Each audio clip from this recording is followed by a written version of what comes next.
जय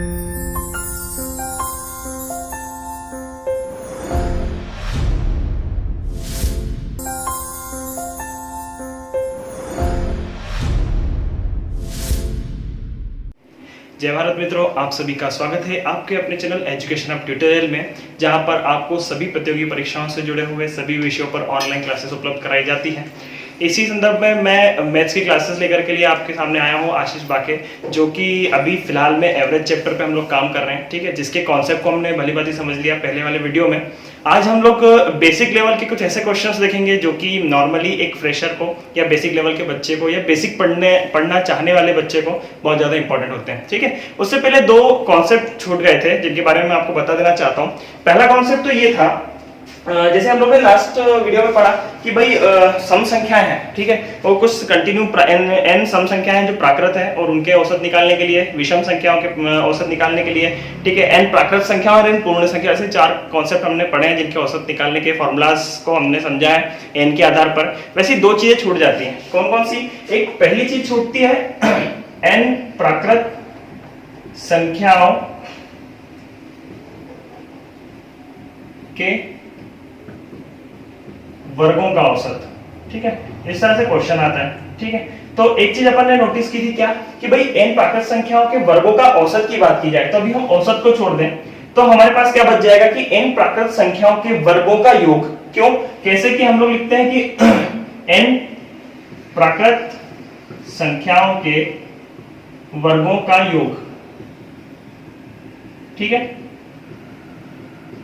सम of n स्क्वेरिकल numbers, ठीक है, डिवाइडेड बाय नंबर्स, जितने भी नंबर्स दिए हम उनको हम लोग डिवाइड कर देते हैं। ठीक है, तो एक बात आपने नोटिस की होगी, कभी आपने यदि सीरीज पढ़ी होगी, या फिर उस चीज को मैं बता देना चाहता हूं आपको कि कभी भी n प्राकृत संख्याएं हैं जिनके वर्गों के योग की बात की जाए तो उसके लिए एक बहुत बेहतरीन फॉर्मूला होता है, वो होता है n into n+1 2n+1 divided by 6। ठीक है, ये इस तरह से होता है। काय का फॉर्मूला होता है? केवल आपके योग निकालने के लिए, सम निकालने के लिए होता है फॉर्मूला। डिवाइडेड बाय नंबर्स, कितने नंबर्स है? तो n नंबर्स है। ठीक है, तो हम क्या कर सकते हैं यहां से, ये 6 बटे में, ये n भी बटे में, तो मैं लिख सकता हूं n into n+1 2n+1 divided by 6n। यहां n से n कैंसिल हो जाता है तो हमारे पास क्या बचता है? n+1 2n+1 upon 6। ये क्या वैल्यू आ गई आपकी? इस औसत की वैल्यू आ गई। ये आपका औसत का फॉर्मूला बन गया। क्या बन गया? n+1 2n+1 divided by 6। ठीक है, तो इस तरह से हम लोग क्या निकाल सकते हैं? n प्राकृत संख्याओं के वर्गों का औसत निकाल सकते हैं। जैसे हमने वर्गों का औसत देखा, जैसे हमने स्क्वायर्स का एवरेज देखा, वैसे ही हम लोग किस चीज को देख सकते हैं? क्यूबिकल नंबर्स के लिए। ठीक है, क्यूबिकल नंबर्स की बात की जाए तो मैंने लिखा कि n प्राकृत संख्याओं के वर्गों का हो गया। ठीक है, वैसे हम लिख सकते हैं यहां पर घनों का औसत। ठीक है, घनों का औसत लिख देते हैं। कैसे? अभी वही चीज हमने औसत को साइड रख दिया तो हमारे पास क्या बच जाएगा? पहले योग निकाला जाए। ठीक है, योग निकाला जाए मतलब n प्राकृत संख्याओं के घनों का योग, तो उसके लिए एक फॉर्मूला होता है। क्या होता है? n इंटू n+1 अपॉन 2 इसका होल ऑफ द स्क्वायर।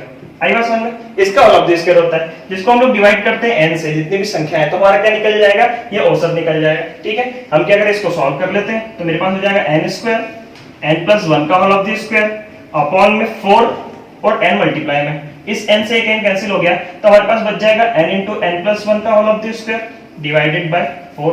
ठीक है, तो मैं यहां लिख सकता हूं n n+1 का whole of the square divided by 4।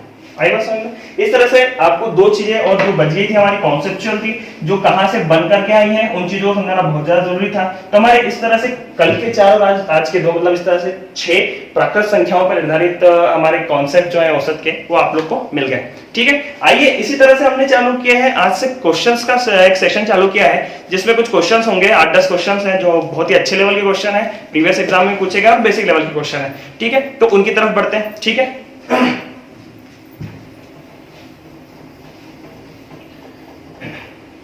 पहला क्वेश्चन क्या बोलता है, इस पर ध्यान देते हैं।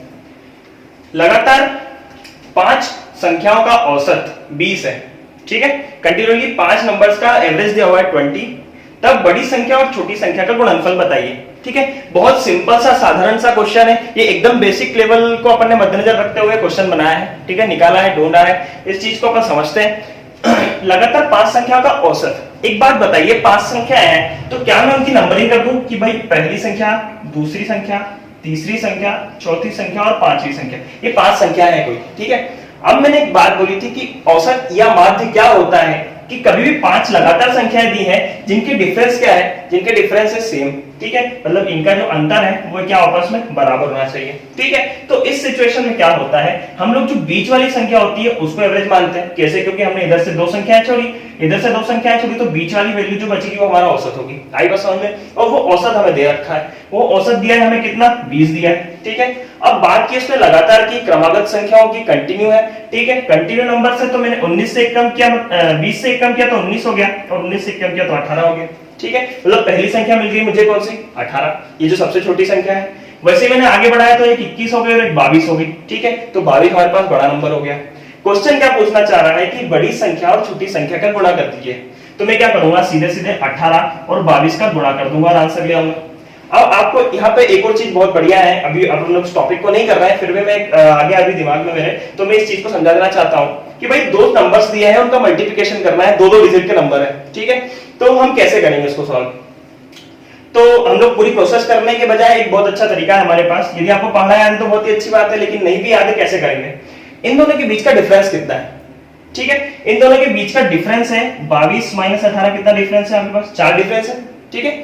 एक काम कीजिए, इस 4 का आधा कीजिए, ठीक है, या तो कम वाले में जोड़ दीजिए या ज्यादा वाले में से कम कर दीजिए। यानी कि मैं ये कह सकता हूं सीधे कि 20 ले लेंगे जो कि इन दोनों के बीच की संख्या है, ठीक है। डायरेक्ट कह दूं कि 18 और 22 के बीच की संख्या कौन सी है, तो 20 ले ली मैंने, ठीक है। अब मैं क्या करूंगा, इस 20 का स्क्वायर करूंगा, तो वो कितना हो गया, 400, ठीक है, 400 हो गया। और इस 20 का, इनमें अंतर कितना है, 20 का 18 से अंतर देख लो या 22 से अंतर देख लो, तो 2 बचता है, ठीक है। तो 2 का स्क्वायर किया मैंने और इसमें से माइनस कर दिया, तो मेरा आंसर आ गया 396। ये डायरेक्ट हमारा क्या है, मल्टीप्लिकेशन की मेथड है दोस्तों। आई बात समझ में? कैसे किया हमने, भाई 2 डिजिट दी है, उनके बीच की संख्या का स्क्वायर किया और 20 से इनका जो अंतर है उसके स्क्वायर को उसमें से माइनस कर दिया, तो 396 मेरे पास आंसर आ गया। तो मैं डायरेक्ट बोल सकता हूं कि इसका आंसर कितना हो जाएगा मेरे पास, 396, 396। आई बात समझ में? कैसे भी आप मल्टीप्लाई करना चाहें वैसे कर सकते हैं, आपने कुछ चीजें समझ में आ गई, ठीक है। इतना छोटा सा कॉन्सेप्ट था और एक क्वेश्चन से हम लोग बहुत सारे क्वेश्चन कर सकते हैं। यहाँ पर मैंने सारी चीजें इंक्लूड कर दी कि भाई बड़ी संख्या पूछे तो कैसे निकाली जाएगी, छोटी कैसे निकाली जाएगी, उनका मल्टीप्लाई कैसे निकाला जाएगा, जोड़ने का कहे तो आप जोड़ दीजिए, ठीक है। कितनी संख्याएं दी है उस पर निर्धारित करता है ये सब चीजें, ठीक है। जैसे हमने पहला क्वेश्चन कंप्लीट किया वैसे ही चलते हैं हम लोग अगले क्वेश्चन की तरफ। क्वेश्चन कुछ इस तरह से है, किसी कक्षा में 20 छात्रों की औसत आयु 19 वर्ष है, ठीक है। ध्यान दीजिएगा, कॉन्सेप्ट से समझते हैं पहले बहुत अच्छे से, ठीक है। उसके बाद एक कॉन्सेप्ट प्लस ट्रिक है, वो भी ध्यान दीजिएगा। मैंने लिखा छात्र और उनकी लिखी आयु, ठीक है। टोटल कितने छात्र हैं, 20 छात्र हैं, ठीक है। उनकी आयु कितनी दे रखी है, 19 दे रखी है। क्लियर हुई बात? एक बात बताइए कि यदि छात्र 20 हैं और औसत आयु जो है, इनका एवरेज एज है, एवरेज एज वो कितना दे रखा है, 19 दे रखा है, तो हम क्या करेंगे, इनका मल्टीप्लाई कर देंगे तो हमारे पास टोटल मिल जाएगा। टोटल आयु कितनी है सभी छात्रों की मिला के, तो मैंने लिख दिया 380 है। क्यों? क्योंकि 19 दूनी 38 और 380 हमारा टोटल हो गया। टोटल एज सभी 20 छात्रों की मिला करके टोटल एज निकल गई 380 वर्ष। आई बात समझ? अब चलते हैं आगे। वो बोलना चाह रहा है कि एक नए छात्र के शामिल होने से औसत 1 वर्ष बढ़ जाता है। ध्यान दीजिएगा, एक नए छात्र का शामिल होना मतलब एक छात्र बढ़ गया, तो अब कितना हो गया है आपके पास, 20 से वो बन गया 21। कितना बन गया, 21। उससे क्या हुआ कि औसत 1 वर्ष बढ़ गया। पहले औसत कितना था, 19, अब कितना हो गया है, 20 हो गया। आई बात समझ में? तो मैंने क्या किया, जैसा मैंने यहाँ पर मल्टीप्लाई करके टोटल निकाला था, वैसे ही मैं यहाँ पर भी मल्टीप्लाई करके टोटल निकाल दूं, तो मेरे पास कितना हो जाएगा, 21 दूनी 42 यानी कि 420। ठीक है, नए छात्र की आयु। आई बात समझ में? पहले टोटल आयु कितनी थी, 380, अब टोटल आयु कितनी हो गई, 420। तो इन दोनों का जो डिफरेंस होगा ना दोस्तों, वही आंसर होगा। आई बात समझ में? क्योंकि भाई पहले यदि मैं बोल दूं, आप इस तरह समझ लीजिए कि पहले 10 लोग हैं, सबके पास 5-5 रुपए, टोटल 50 रुपए हो गए। 2 और लोग आ गए, ठीक है, जिससे क्या हो गया, उनके पास भी 5-5 रुपए, तो कितनी वैल्यू हो गई, 60। तो जो नए बच्चे आए वो कितने रुपए लेकर के आए होंगे, तो 50 और 60 का डिफरेंस मतलब कितना, 10। तो वही चीज यहां पर लगाई हमने कि भाई पहले एज 380 थी, अब 420 हो गई है, तो जो नया व्यक्ति आया है उसकी एज कितनी होगी, तो वो कितनी हो गई हमारे पास, इन दोनों का डिफरेंस यानी कि 420 माइनस 380 इज इक्वल्स टू 40। ये आपका आंसर होगा दोस्तों कि भाई इसकी एज कितनी है, तो वो एज हो जाएगी आपकी 40 वर्ष। आई बात समझ में? बहुत इजी सा कॉन्सेप्ट है। एक इस चीज को बहुत ज्यादा समझना इसलिए जरूरी है क्योंकि एज इट इज क्वेश्चन उठ के आ जाता है एग्जाम में, ऐसा का ऐसा। ठीक है, आप किसी भी लेवल की बात करें, रेलवे, व्यापम, एसएससी, बैंक, इस तरह से क्वेश्चन उठ के आ जाते हैं। ठीक है, औसत से। ठीक है, तो जैसे हमने दूसरे क्वेश्चन को कॉन्सेप्ट से समझा, वैसे ही हम लोग एक और चीज लेकर के आए। मैंने आपसे कहा था कि कॉन्सेप्ट प्लस ट्रिक, ये दोनों चीजों को मिलाकर के बहुत बेहतरीन चीज मिली, जिससे कि समय बहुत कम लगेगा और आंसर भी आ जाएगा आपका। क्वेश्चन देखते हैं, वो कहना क्या चाह रहा है हमसे कि किसी कक्षा में 20 छात्रों की औसत आयु 19 वर्ष है, मतलब एक छात्र पे फोकस किया जाए तो एक छात्र की औसत आयु कितनी होगी, एक छात्र की आयु मान लो कि 19 वर्ष है। कितनी है? 19 वर्ष है। क्लियर होगी बात? अब क्या कहा गया, एक नए छात्र के आ जाने से औसत 1 वर्ष बढ़ जाता है। ठीक है, एक नया छात्र आ गया, पहले कितने छात्र थे, पहले 20 छात्र थे, एक और बढ़ गया तो अब कितने छात्र हो गए, 21 छात्र हो गए। ठीक है, अब इन 21 छात्रों पे प्रत्येक पे 1-1 वर्ष बढ़ गया, यानी कि कितना बढ़ गया, 21 वर्ष बढ़ गया टोटल। ठीक है, तो यदि एक व्यक्ति की जो व्यक्ति नया वाला आया है उसकी 19 वर्ष होगी और उसके आने से टोटल कितना हो गया, 21 और बढ़ गए होंगे, यानी कि मैं ये कह सकता हूं कि 19 प्लस 21 ये उसकी खुद की एज होगी।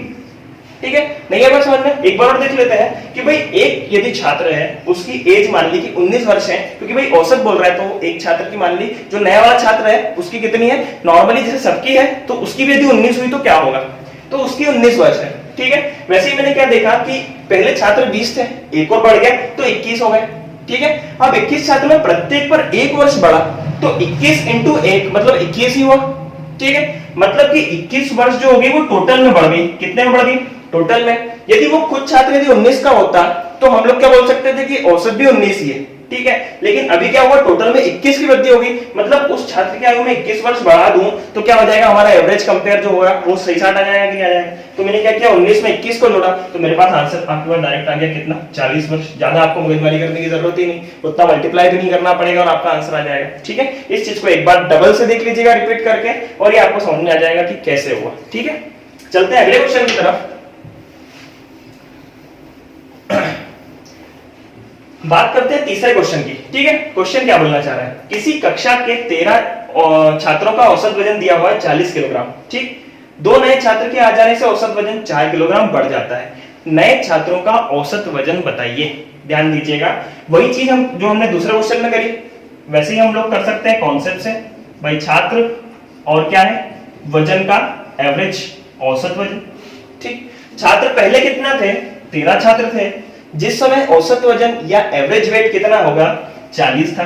ठीक है, तो क्या हमने मल्टीप्लाई कर दिया इसका, बिल्कुल हमने जब मल्टीप्लाई किया तो कितना आ गया, 520, ये टोटल आ गया। ठीक है, उन 13 छात्रों का टोटल वजन आ गया, टोटल वेट आ गया, कितना आ गया, 520, 520 केजी। क्लियर होगी बात? मैंने क्या किया, जब 2 छात्र और आ गए, इसमें 2 छात्र और शामिल किए तो अब कितने छात्र हो गए, 15 छात्र हो गए। ठीक, जैसे यहाँ पर 2 छात्र बढ़े वैसे क्या हुआ कि औसत में भी क्या हुआ, 4 किलोग्राम की वृद्धि हो गई। ठीक है, तो औसत में क्या हुआ, 4 किलोग्राम की वृद्धि होगी, मतलब टोटल कितना हो गया, 44 किलोग्राम क्या हो गया, उसका औसत वजन हो गया। ठीक है, अब 44 किलोग्राम औसत वजन हो गया 15 छात्रों का, और यदि मैं इस पे मल्टीप्लाई करता हूं दोनों का तो हमारे पास क्या आ जाएगा, 660 केजी टोटल छात्रों की। 15 के 15 छात्रों का टोटल वजन आ गया 660, जो कि पहले 13 छात्रों का टोटल वजन था 520। आई बात समझ में? ध्यान दीजिएगा, इन दोनों के बीच का अंतर, ठीक है, वो कितना है हमारे पास, 140 है। ठीक है, तो ये 140 वास्तव में है क्या, 2 छात्रों का टोटल वजन, मतलब यूं कहूं कि पहला छात्र प्लस दूसरा छात्र, जो 2 नए छात्र आए हैं उनका टोटल वजन कितना है, 140। ठीक, अब मैं क्या करूंगा कि इनकी औसत की बात की गई तो क्या योग डायरेक्ट आंसर होगा क्या, नहीं, हम लोग क्या करेंगे, 2 से डिवाइड कर देंगे, और 2 से जब मैंने डिवाइड किया इसको तो मेरे पास आंसर आ गया 70 केजी इनका औसत वजन। तो मैं यहां लिख सकता हूं डायरेक्ट क्या कि भाई 70 केजी जो है इसका औसत वजन, नए छात्रों का औसत वजन आ जाएगा। ठीक है, जैसी चीज हमने यहां पर की कॉन्सेप्ट के साथ, वैसे हम लोग ट्रिक में देख लेते हैं उसको कि ट्रिक में कहना क्या चाह रहा है। ठीक, 13 छात्रों का औसत वजन 40 था, 2 नए छात्रों के आ जाने से 4 किलोग्राम बढ़ गया। ठीक है, तो औसत वजन बताइए। अब एक बात ध्यान दीजिएगा कि 13 छात्र थे पहले, और औसत वजन कितना था 40 था, तो प्रत्येक का कितना होगा 40 केजी होगा। आई बात समझ, प्रत्येक का कितना होगा 40 केजी होगा। अब क्या हुआ कि दो छात्र और आ गए, दो छात्र आ गए तो क्या हो गया, यहाँ पे 4 किलोग्राम वजन बढ़ गया। ठीक है, अब कितने हो गए, पहले 13 छात्र थे, अब कितने हो गए 15 छात्र हो गए।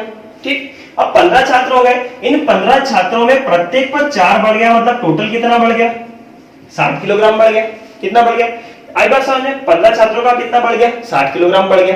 परंतु 60 किलोग्राम किसके कारण बढ़ा है, उन दोनों छात्रों के कारण बढ़ा है। तो किसी एक छात्र की यदि बात की जाए तो फिर तो मैं क्या करूंगा, इसमें 2 का डिवाइड कर दूंगा तो 30 केजी मेरे पास क्या आ जाएगा, उस एक छात्र का वजन आ जाएगा। ठीक है, और उस एक छात्र का वजन पहले 40 था, 30 और बढ़ गया। ये तो बढ़ोतरी वाली बात चल रही है ना, यहाँ पे तो वृद्धि वाली बात चल रही है। तो पहले यदि उसका 40 था और 30 वजन बढ़ गया तो टोटल कितना हो जाएगा मेरे पास 40 प्लस 30 यानी कितना हो जाएगा मेरे पास 70 केजी। यही तो आंसर।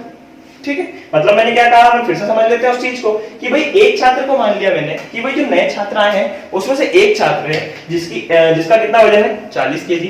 ठीक है, उसी एक छात्र पे फोकस करना है हमको क्योंकि औसत वजन निकालना है दोनों छात्रों का। तो एक छात्र का कितना वजन है 40 केजी, पहले 13 छात्र थे अब 15 हो गए और प्रत्येक पर 4 की वृद्धि हो गई।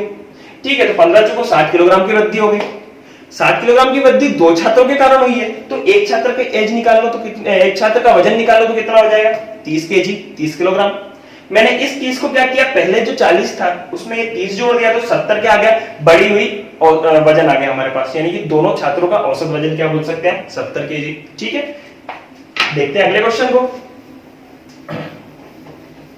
जिस तरह से हम लोग ने पहले वाले में जैसे इस वाले क्वेश्चन में हम लोग ने देखा दोनों चीजें कि भाई या तो नॉर्मली कॉन्सेप्ट से कर लो या कॉन्सेप्ट प्लस ट्रिक से कर लो। ठीक है, वैसे हमने तीसरे में भी देखा कि कॉन्सेप्ट और कॉन्सेप्ट प्लस ट्रिक ये दोनों क्वेश्चन इसी तरह के हैं जिनको हम दोनों तरह से कर सकते हैं। आगे चलते हैं अगले क्वेश्चन की तरफ कि क्वेश्चन कहना क्या चाह रहा है। इसमें एक ही ट्रिक है जो हम बहुत अच्छे से करेंगे। क्वेश्चन कुछ इस तरह से है कि किसी दल में 6 व्यक्तियों की औसत उम्र में 3 वर्ष की वृद्धि हो जाती है। ठीक है, यानी कि ध्यान दीजिएगा, जब उसमें एक व्यक्ति जिसकी उम्र 30 वर्ष है के स्थान पर नया व्यक्ति आ जाता है, तो मैंने कहा कि 6 व्यक्ति होंगे। ठीक है, कितने होंगे 6 व्यक्ति, एक व्यक्ति रिप्लेस हुआ है। ठीक है, तो क्या बाद में 5 हो जाएंगे क्या, नहीं, बाद में भी 6 ही होंगे ना। एक व्यक्ति मतलब मान के चलिए कि 6 पत्थर रखे हुए हैं, उसमें से एक पत्थर को उठाया और उसे अगर कोई दूसरा पत्थर ला करके रख दिया तो अब भी 6 ही पत्थर है। ठीक है, कुछ भी चेंज नहीं हुआ, तो मैं वही कहूंगा कि भाई 6 व्यक्ति हैं और उनमें एक रिप्लेस हो गया तो क्या बचेंगे, अब भी 6 ही हो जाएंगे। ठीक है, अब यहां तक की बात क्लियर हो गई। इसमें कहा गया कि उसकी औसत उम्र में क्या हो जाता है कि 3 वर्ष की वृद्धि हो जाती है। ठीक है, मतलब 6 व्यक्ति में प्रत्येक में 3 वर्ष की वृद्धि हुई, मतलब टोटल कितने वर्ष की वृद्धि होगी, 18 वर्ष की वृद्धि हुई कि नहीं हुई, टोटल 18 वर्ष की वृद्धि होगी।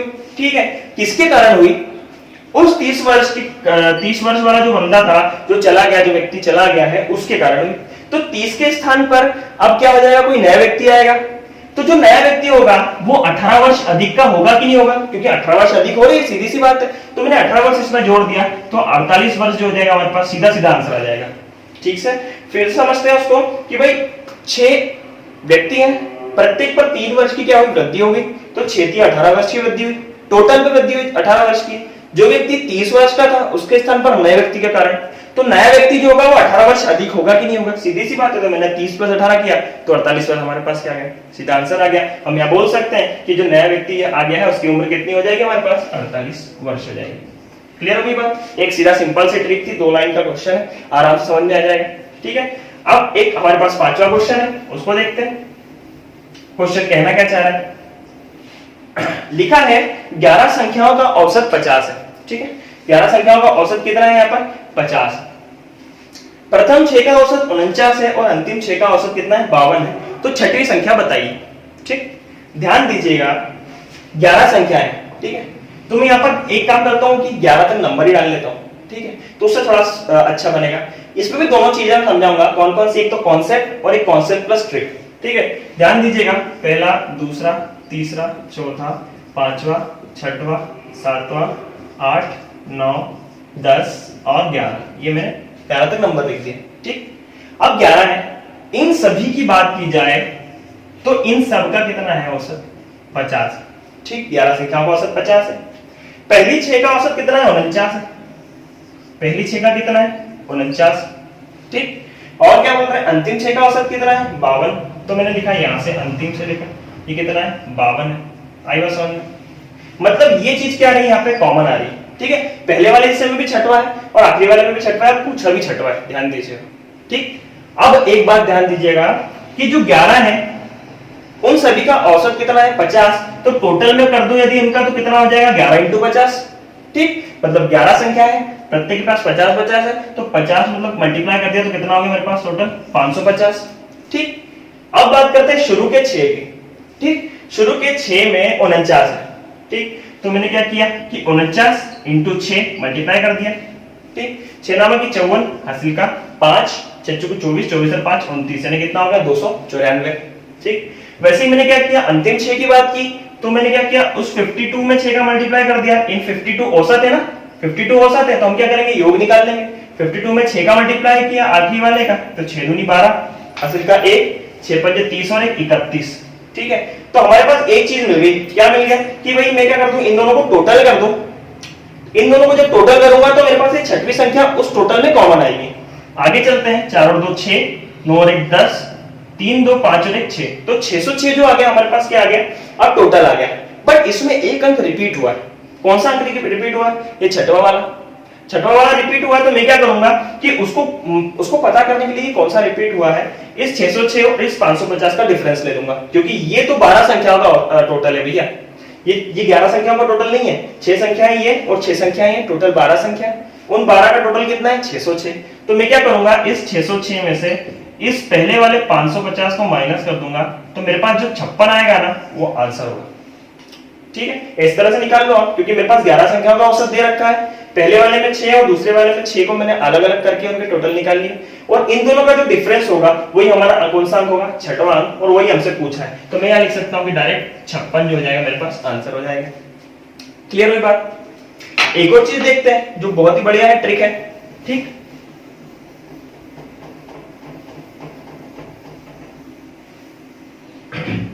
ग्यारह संख्याओं का औसत कितना है 50, ठीक। 6 संख्याओं का औसत कितना है 49। ध्यान दीजिएगा, बहुत बढ़िया ट्रिक है, मजा आ जाएगा। 6 संख्याओं का औसत कितना है 49, ठीक। मतलब कि 49 है तो प्रथम 6 का औसत 49 है, मतलब कितना कम है -6 कर दो, ठीक है। मतलब प्रत्येक में क्या हुआ कि 50 से 49 बना तो एक के लिए कितना कम हुआ 49 हो गया। 50 से 49 मतलब एक के लिए एक कम हुआ, तो 6 संख्याओं के लिए कितना कम होगा -6 हो जाएगा। क्लियर होगी बात? इसको ध्यान दीजिएगा। फिर अंतिम 6 का औसत कितना है 52 है, तो 50 से कितना अधिक है 52 है, मतलब 2 अधिक है, लेकिन 6 के लिए कितना अधिक है 12 अधिक है, तो मैं इसमें +12 कर दूं। आई बात समझ में? फिर से देख लेते हैं। मैंने लिया 11 संख्याओं का औसत कितना 50 है, मतलब मैं मान रहा हूं कि संख्याओं का औसत 50 है। यदि प्रथम 6 संख्याओं का औसत 49 है, मतलब कि 50 से कितना कम है 1 कम है, और 6 संख्याओं के लिए कितना 6 कम। क्लियर होगी बात? अब अंतिम वाले 6 का औसत देखा तो 52 है, मतलब 50 से कितना अधिक है 52, 50 से 52 कितना अधिक है 2 अधिक है, ठीक है। उस 2 में मैंने क्या किया कि उन 6 संख्याओं को मल्टीप्लाई कर दिया, तो 6 दूनी 12, वो +12 मैं यहाँ कर दूंगा। तो इन दोनों को जब मैंने देखा कि -6 +12 ये होता क्या है, ये +6 होता है। कितना होता है +6। तो मैंने क्या किया इस 50 में इस +6 को जोड़ दिया, तो मेरे पास 56 डायरेक्ट आंसर आ गया। इस तरह से समझ लीजिए, ठीक है। इस तरह से आप डबल से देख लीजिए भले इस चीज को, बहुत ही बढ़िया कॉन्सेप्ट है, आपको फोकट मगजमारी करने की जरूरत नहीं पड़ेगी और डायरेक्ट आपका आंसर आ जाएगा, ठीक है। तो इस तरह से हम लोग चलते हैं अगले क्वेश्चन की तरफ। कि अगले क्वेश्चन में हम लोग को और क्या क्या चीजें देखनी है, कुछ 3-4 क्वेश्चंस और हैं, और कुछ क्वेश्चंस आप लोग को खुद करने के लिए हैं। तो आइए चलते हैं उन क्वेश्चंस की तरफ। तो दोस्तों चलते हैं अगले क्वेश्चन की तरफ। क्वेश्चन क्या दिया हुआ है, छठवां क्वेश्चन कह रहा है कि 12 वस्तुओं का औसत मूल्य 30 रुपए है, प्रथम 5 वस्तुओं का औसत मूल्य 25 रुपए है, अंतिम 6 वस्तुओं का औसत मूल्य 32 रुपए है, छठवीं वस्तु का मूल्य बताइए। ध्यान दीजिएगा, वही चीज करते हैं हम लोग, कॉन्सेप्ट से समझते हैं पहले, ठीक है। 12 वस्तुओं का औसत मूल्य कितना दिया हुआ है, वो वस्तुएं हैं, ठीक। 12 वस्तुओं का औसत मूल्य यदि दिया हुआ है कितना 30, तो टोटल मूल्य कितना हो गया 360। क्लियर हो गई बात, ठीक। अंतिम यहाँ पे बोल रहा है पहले 5 वस्तुओं का औसत मूल्य 25 और अंतिम 6 वस्तुओं का औसत मूल्य 32 है। तो मैंने क्या कहा, पहली 5 वाली को देखा मैंने, ठीक। मतलब क्या है 5 वस्तुएं हैं, उनका औसत मूल्य कितना है 25, मतलब वो टोटल कितना हो गया 125, ठीक। अंतिम 6 वस्तुओं की बात चल रही है, ठीक। तो 6 वस्तुओं का औसत मूल्य हो गया 32, जब मैंने मल्टीप्लाई किया 6 दूनी 12 हासिल का 1, 6 18 और 1 19, 192। ठीक, मैंने क्या किया, इन दोनों को जोड़ दिया, 5 और 2 7, 9 और 2 11 हासिल का 1, ये हो गया 317 हमारे पास। आई बात समझ में? 5 वस्तु और 6 वस्तुओं का अलग अलग मूल्य निकल गया। अब मैंने क्या किया, इस 360 में से इस 317 में जब माइनस करूंगा तो वो एक संख्या निकल जाएगी जिसको हम इंक्लूड नहीं कर रहे हैं, क्योंकि हमने क्या देखा कि 12 वस्तुओं का औसत मूल्य दिया है, लेकिन पहले की 5 और आखिरी की 6, मतलब टोटल कितनी हो रही है, 11 हो रही है, मतलब एक वस्तु छूट रही है, तो वो एक वस्तु जो छूट रही है उसकी बात करेंगे। इससे पहले वाले क्वेश्चन में हमने एक वस्तु ऐसी ली थी जो कि दोनों तरफ से कॉमन थी, शुरुआत में 6 और अंतिम में 6 वाला जो क्वेश्चन था उसमें हमारी एक वैल्यू कॉमन थी, यहाँ पर वो एक वैल्यू है ही नहीं, तो उसको हम लोग बहुत ही आसानी से निकाल सकते हैं, कोई जरूरत वाली बात ही नहीं है। तो हमने वही चीज की, उन दोनों में कॉन्सेप्ट सेम चलते हैं कि जो टोटल दिया है और जो अलग अलग हमने निकाला है, इन दोनों में जो डिफरेंस होगा वही आंसर होगा। तो मैं बोल सकता हूं वहां पर कि 360 माइनस 317 जब मैंने डिफरेंस निकाला, ठीक है, तो मेरे पास आंसर कितना आ जाएगा, 43। कितना आ गया आपकी छठवीं वस्तु का मूल्य, वो आ गया आपका कितना, 43। एज इट इज, बहुत सिंपल सा क्वेश्चन, ठीक है। अब चलते हैं हम लोग इसके ट्रिक की तरफ कि भाई ट्रिक बोलना क्या चाहिए। औसत मूल्य दिया हुआ है कितना, 30 दिया हुआ औसत मूल्य, ठीक। एक बात ध्यान दीजिएगा कि 5 वस्तुओं का औसत मूल्य कितना है, यहाँ पर 25 है, कितना है 25, तो प्रत्येक में यहां से कितना कितना कम है, 5 कम है, यहाँ 30 है टोटल, 5 कम है, मतलब कि 5 वस्तुओं पर कितना कम हो जाएगा, टोटल 25 कम हो जाएगा। आई बात, टोटल 25 कम हो गया। अब क्या हुआ, यहाँ पर 6 वस्तुओं का औसत मूल्य 32, तो यहाँ पर 32 है, तो मैंने क्या किया, 6 वस्तुओं का औसत मूल्य 32 यानी 6 दूनी 12, तो 12 का यहाँ पर प्लस हो जाएगा। क्लियर हो गई बात? अब 12 प्लस हो जाएगा तो यहाँ पर मैंने 25 और 12 किया, तो कितना आंसर आ जाएगा हमारे पास, -13 आ जाएगा। बट एक बात ध्यान दीजिएगा कि जहां पर हमारे पास चीजें कॉमन थी वहां हमने प्लस किया, यहाँ पर वो चीज है ही नहीं, तो हम क्या कर देंगे, उसको जोड़ देंगे। क्लियर हो गई बात? मतलब कि यहाँ पर जो 13 माइनस में है वो क्या हो जाएगा, यहाँ पर प्लस में चला जाएगा, मतलब 43 हमारे पास आंसर आ जाएगा। आई बात समझ में? जो चीज हमारे पास कम वाली थी उसको हमने क्या ले लिया, माइनस का, और फिर प्लस का ले लिया। इन दोनों को जब सॉल्व करता हूं तो -13 आता है, बट ध्यान रखिएगा जब चीज कॉमन होती है और जब चीज कॉमन नहीं होती है उनमें डिफरेंस है कि भाई इस वाली कंडीशन में हमने प्लस करके उसको 43 लिख दिया, तो ये हमारे पास ठीक हो गई। ठीक है, चलते हैं अगले क्वेश्चन की तरफ। 7वां क्वेश्चन कहना क्या चाह रहा है, 15 वस्तुओं का या 15 संख्याओं का औसत कितना दिया हुआ है, 22 ज्ञात किया गया। बाद में पता चला कि औसत के समय एक संख्या 37 के स्थान पर गलती से 22 लिख दी गई। ठीक, तो एक बात ध्यान दीजिएगा कि इस 37 और इस 22 में डायरेक्ट हम ट्रिकी करते हैं इसको, बहुत ही बढ़िया है। ठीक है, 15 वस्तुओं के लिए औसत मान लीजिए कितना दिया हुआ है, 22 दिया है। ठीक है, ये हमको दिया हुआ है। बाद में पता चला कि औसत के समय एक संख्या 37 के स्थान पर गलती से 22 लिख दी गई। अब उस 37 और उस 22 में अंतर कितना हो गया, 15 का। कितने का अंतर हो गया, 15 का। मतलब सभी 15 संख्याओं में टोटल 15 का अंतर है, मतलब प्रत्येक एक संख्या यदि दी जाए तो उसमें कितने का अंतर होगा, 1 का। मतलब यदि 22 औसत है तो हर 22 के लिए हम लोग 1 कम करेंगे, तो हर 22 के लिए जब हम लोग 1 कम करेंगे तो क्या करेंगे, हमारे पास 22 लिखा गया गलती से तो हमने ध्यान दिया कि होना कितना था, 37 होना था, और लिख कितना दिया गया, 22 लिख दिया गया, मतलब कम लिख दिया गया, तो हमें बढ़ाना पड़ेगा। तो हमने क्या करेंगे यहाँ पर कि प्रत्येक के लिए 1 बढ़ा दिया, तो कितना होगा अपना, डायरेक्ट 23 आंसर आ गया। आइए समझ में, फिर से समझ लेते हैं कि 15 संख्याओं का औसत कितना था, 22 ज्ञात किया गया था, मैंने 22 ले लिया, सीधी बात। जब एक संख्या, इन 15 में से एक संख्या ऐसी थी जहां पर 37 के स्थान पर गलती से 22 लिख दिया गया। ठीक है, तो 37 और 22 के बीच का अंतर कितना आ गया, 15। मतलब जब 15 संख्याओं का टोटल किया गया होगा तो कितना अंतर आया होगा, 15 का अंतर आया होगा। तो 15 का अंतर 15 संख्याओं पे, तो 1 का अंतर 1 संख्या पे आएगा कि नहीं आएगा। जब 1 का अंतर आया तो होना कितना चाहिए था, 37, लिख कितना दिया गया, 22, मतलब कम लिख दिया गया। अब हमें नॉर्मल वे में लेकर के आना है, वास्तविक वैल्यू निकालनी है, तो हम क्या कर देंगे, इसको बढ़ा देंगे। तो प्रत्येक में 1 बढ़ा दिया तो हमारे पास 23 क्या हो गया, as it is short trick से आंसर आ गया। ठीक है, जैसे हमने ट्रिकी फॉर्म में किया वैसे ही कर सकते हैं। तो डायरेक्ट हम लिख सकते हैं यहाँ पर कितना आंसर है, 23 आपका आंसर हो गया। क्लियर होगी बात? वैसे ही चलते हैं हम लोग। इन चीजों को ज्यादातर हम लोग ट्रिकी करने की कोशिश करें, क्योंकि कॉन्सेप्ट से करेंगे तो हमको हो सकता है 2 से 3 मिनट लग जाए, और यदि हम ट्रिकी करेंगे तो कुछ सेकंड्स में आंसर आ जाएगा। मैं ये नहीं कहता कि 1-2 सेकंड में आ जाएगा, 4 सेकंड में आ जाएगा। यदि 10 सेकंड में भी आ गया तो हम लोग का समय जो है बहुत ज्यादा इंपॉर्टेंट है। क्लियर?